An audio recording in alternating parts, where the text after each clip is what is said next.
So for more on the story, we are joined by Lecturer Assistant, Department of Theory and History of International Relations at RUDN University, Dr. Claire Ayuma Amuhaya. Thanks so much for your time and welcome to Morning Live, Dr. Claire. Good morning. Thank you for having me.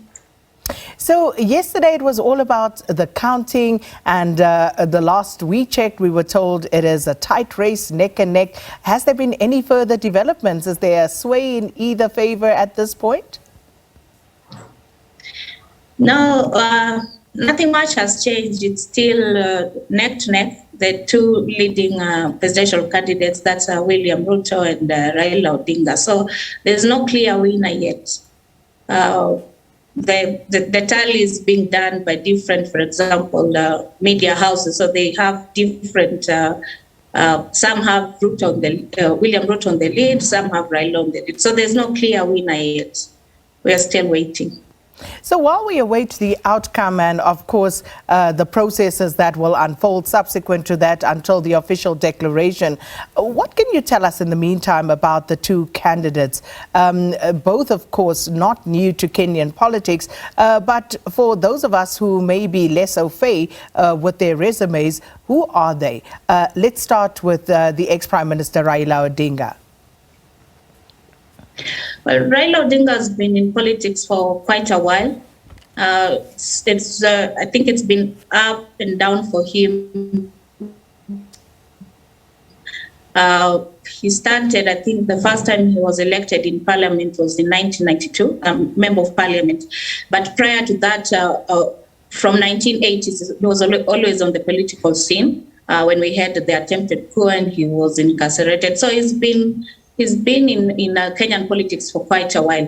While William Ruto came into the limelight in 1992 with the Youth for KANU, and then I think he was elected into parliament in 1997. And then since then he has tried to work his way up until now as the deputy president. So both have been in the limelight, but Raila Odinga has been much longer than Ruto.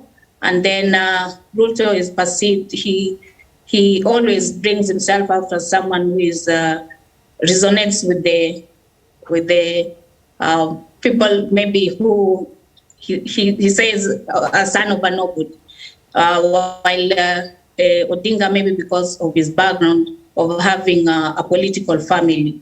So they both have different ways they are perceived in among the citizens.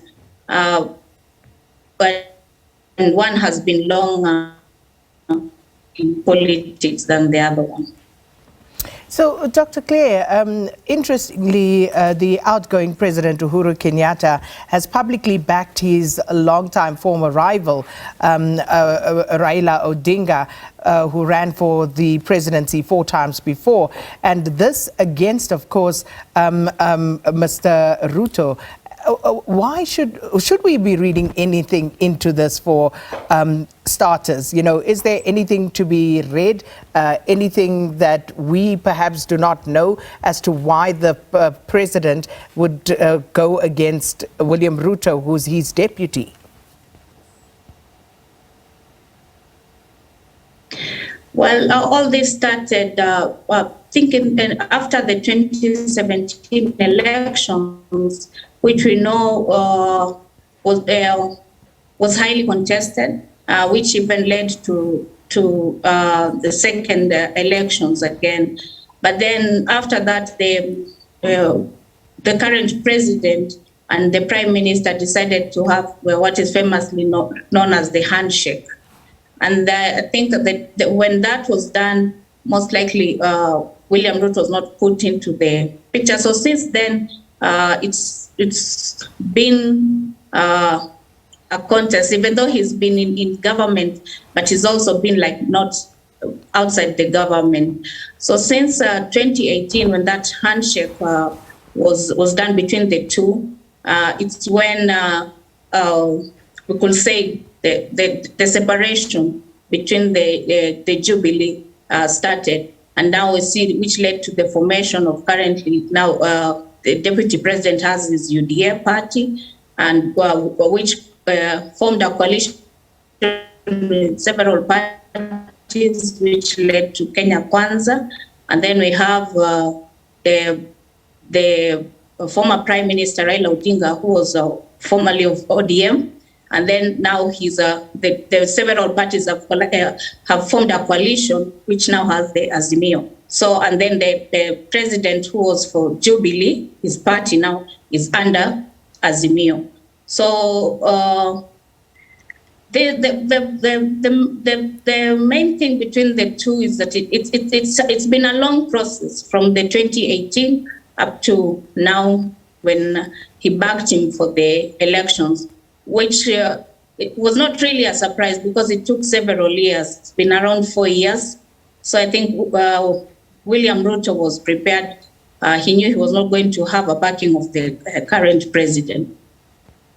So when it comes to ordinary Kenyans, Dr. Claire, what can they expect from either of these candidates should they be elected president? Because what sort of change would they bring to the lives of ordinary Kenyans? Would there be growth, economic growth, any drastic changes that any of these two candidates could bring to Kenya that's been plagued by debt, plagued by corruption? Both in their manifestos. Sorry. Please continue.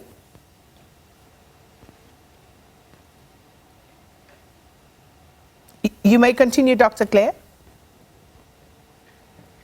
I think we have just lost that signal to Dr. Claire, and basically just wanted to know what sort of change either of these candidates offers the Kenyan electorate, because people like everybody else across the world in Kenya are also complaining about the high cost of living, issues like corruption. Dr. Claire, I believe you're back. So I was just asking, what do either of these candidates offer ordinary Kenyans? No, we seem to have lost her again. So I think we're going to try once more. Dr. Claire, can you hear me? No, she's there. I can see her, but unfortunately the connection doesn't seem to be great.